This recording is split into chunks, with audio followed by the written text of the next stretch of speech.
Hi, I'm Maury Schenk, the CEO of LearnerShape, here to talk about the Catalyst Fund 6 Universal Skills Authentication Project. We built LearnerShape Skills Graph, which allows authentication of any skill using decentralized IDs and verifiable credentials. Skills Graph sits on top of a Prism, which sits on the Cardano blockchain. We've designed Skills Graph from first principles. It's open source and standards-based. It's very powerful and flexible with a simple interface, which we'll show to you. It has two components, both of which are open source. This is the core team, and I'll turn it over to Sean Miller to demo the platform. Here's a whistle-stop tour of the Skills Graph functionality through the UI. We're not going to cover everything, we're ignoring credentials for others, but there is copious documentation, so I encourage you to explore that or any of the other points that come up in the documentation. For now, we're going to look at creating a credential, inviting other people to authenticate it. We'll log back out and log in and get in someone else for that, and creating a public view. Let's create a credential. Let's say live scripting. We can add a description, and we can add authenticators. So these are people who will be invited to create an account if they don't have one, and or invited, if they do have an account, to log in and verify that you have these credentials. Add as many as we like. So for this one, we're here now. And we see as Anne, our authentication is accepted because we've created the credential.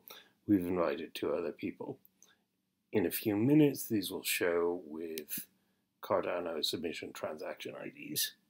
So you can investigate the API layer, the actual blockchain content of this.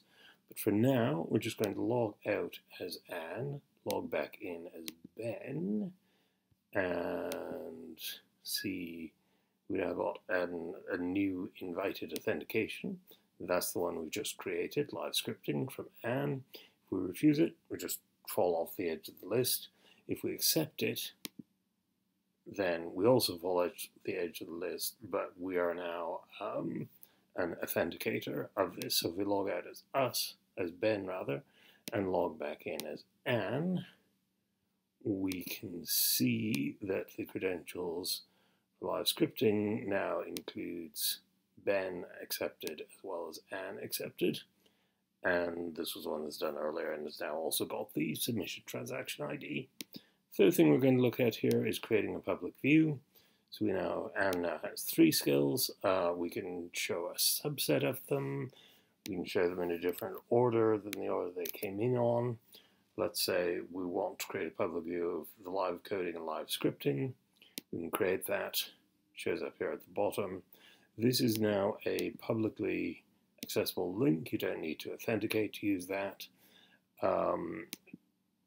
If Anne decides there's a terrible mistake, she didn't want to make that active, she can mark it inactive, and that, of course, makes the view basically non-public. And that's the whistle-stop tour. Thank you very much, Sean. Now I'll turn it over to Jonathan Street to demo the platform architecture. We have structured our project into 2 repositories to enable reuse. While the UI component provides a general purpose proof of concept, the separate API component could support alternative front ends for specific workflows.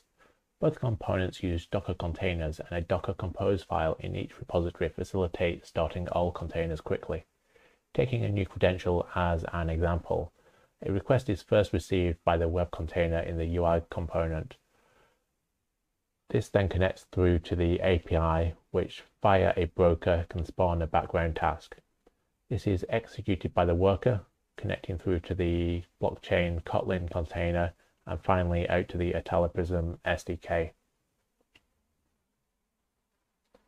Both repositories are open source and can be found on GitHub. The UI is a Ruby on Rails application, while the API is a Python Flask application with a Kotlin application for the low-level interactions with the Prism SDK. There is also extensive documentation available on the different requests that the API supports, with schema information and examples included. Thank you very much, Jonathan. Where we're going next? Well, we have Fund 7 funding for a pilot of what you've just seen, and this is underway in the Cardano community. We have Fund 8 funding for a bigger pilot with international certification company PeopleCert, where we're piloting skills graph for their DevOps qualification. In Fund 9, we'll be submitting a proposal to augment the platform you've just seen to be enterprise ready. You can check out our live site. Here's the link with its documentation. Check out our GitHub repos and our API specification, or get in touch to get involved. Thank you very much.